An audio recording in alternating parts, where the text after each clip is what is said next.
Agora me diz uma coisa, por exemplo, eu nunca usei droga na minha vida, nunca. Eu andei só uma porrada de maluco na minha época, então, pô, todo mundo fumava, tomava Mandrix, tomava ácido.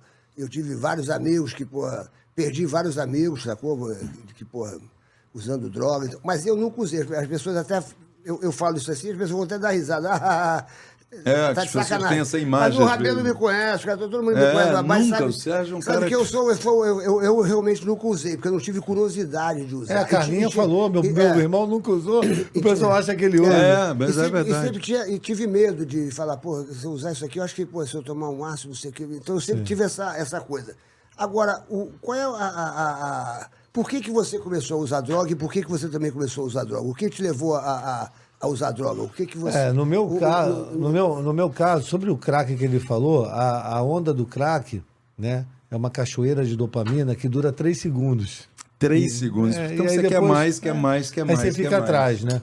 Mas cada droga tem a sua particularidade. Uma agita mais, outro dá um sono. E ela é barata, né? É barata. Ela é barata. Então por isso que as pessoas acabam indo. E é uma ida quase sem volta, né? É praticamente um beco sem saída. Um beco sem saída. Usar droga é pagar para sofrer com a ilusão de ser feliz.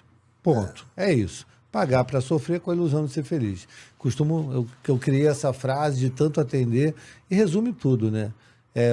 Por que vocês entraram na droga por quê? Por causa da curiosidade, ou então a influência de algum amigo, fala, experimenta aí. Me senti então, pertencente. Você estava triste, estava deprimido. Me senti pertencente ao grupo. Acabou com a namorada e tal. Eu fui assim. Você foi o quê? O seu caso qual foi? Cada caso é um caso. O meu caso foi que eu queria me sentir pertencente ao grupo.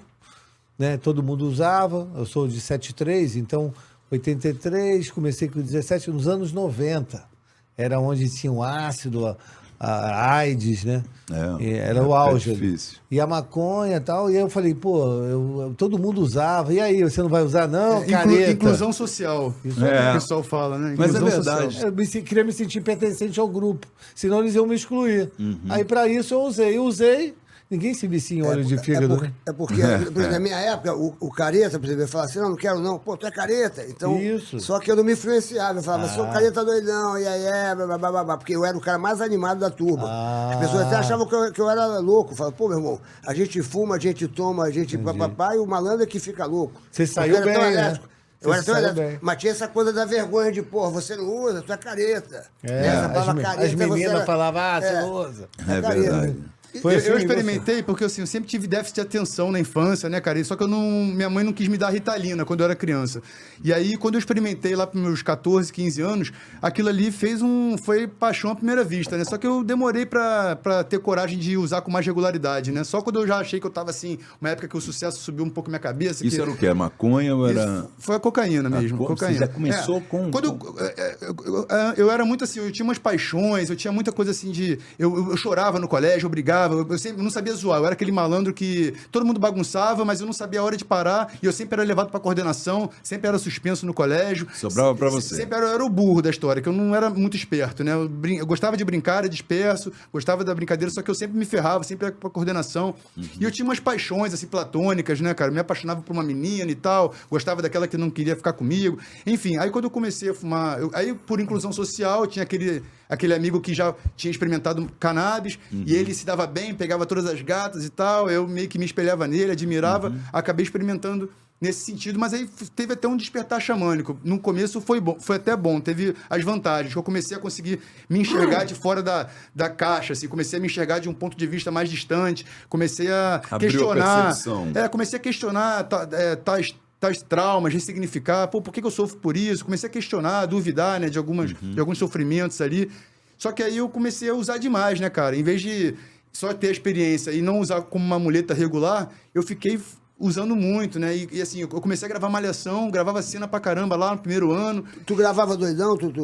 Não. Eu ia pro colégio de manhã, não fumava, só fumava quando chegava à noite, né? Chegava em casa e fumava e dormia. Na gravação tu não dava aquela pá? Só no meu último ano de Malhação que eu já tava meio que desleixado, eu já tava indo pra muita balada, já tava meio sem motivação, sem muito tesão de estar fazendo aquele personagem que era infantil, que era meio assim lúdico, eu já queria fazer coisas mais sérias, mais conflituosas, personagens personagem mais boladão, policial, traficante, com arma. Eu já queria fazer outros tipos de personagens, já não tinha mais aquele estímulo. Aí eu comecei a dar umas vaciladas na Malhação. E quando tava no Defeito da Droga, você conseguia decorar os textos e tal, papá, ou você, de repente, se perdia um pouco? Como eu só comecei a dar esses vacilos já no meu meu quinto ano de Malhação, então eu já tinha meio que crédito lá com a equipe, o pessoal tinha uma tolerância comigo, mesmo que eu, às vezes, errava muito, ia fazendo a cena kill por Mas kill. era um grande sucesso, né? O É, seu já tinha personagem uma era um aceitação, personagem que tinha uma cabeção. aceitação e todo mundo sabia que rolava ali. Aí tinha que Era ajustar como o um mocotó texto, né? naquela primeira fase da Malhação, né? Você foi o segundo mocotó, assim, de sucesso, né? Que até hoje o menino é mocotó, né? O André Marques. Nos primeiros anos eu sempre levei no sapatinho, sempre fui um garotão assim, que eu já fumava meu bagulhinho quando chegava em casa, mas lá eu não me abria com ninguém, não falava pra ninguém, era muito quietão, assim, não, chegava na hora certinha, decorava meu texto, ia pro colégio, estudava, tava no segundo grau, e aí... Só que aí, já no segundo ano de Malhação, começou a entrar uma galera assim, mais descolada, eu já comecei a me abrir um pouco mais, aí que começou, né? Aí começou a... Você vê como a influência do ambiente, né? As pessoas. Galo que anda com pato morre afogado, né? Tem esse ditado. Então imagina a cena. Galo que morre o quê? Que anda com Galo que anda com pato morre afogado. Então imagina a cena. E ainda morre fazendo homenagem a mim. Glu, glu, glu, glu, glu, glu, glu, glu, glu, tô me afogando, glu, glu. Às vezes ele pensa em ir para algum lugar, eu falo assim, Serginho, pato novo não dá mergulho fundo.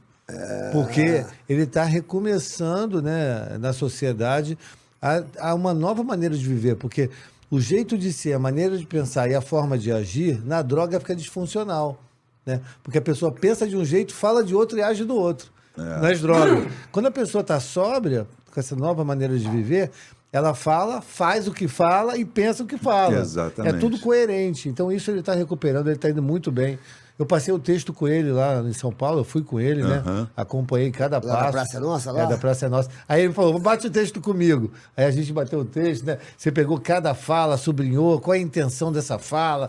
Ele é super dedicado, ele tem talento incrível. Não, tanto é que fez o sucesso que fez. Ele tá com uma aparência cara? muito boa, meu irmão. Pô, tu parece tá ótimo, um gringo, um ator gringo, meu irmão. Tu é americano? Pois é, meu pai é meio assim, alemão, né, cara? Minha mãe é branquinha e eu nasci em Nova York, mas eu não tenho nenhum parente lá, né?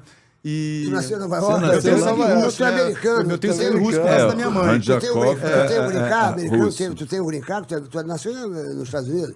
Eu tenho a certidão de nascimento americano e o passaporte, né? Eu nasci tu tira no onda, Queens, né? nasci no Queens, tira Nova onda. York. Tu tira Olha onda, só, tira onda, meu irmão, tu tira onda. Nasci no mesmo hospital que o Charles Paravente. Aí, pô. Olha só.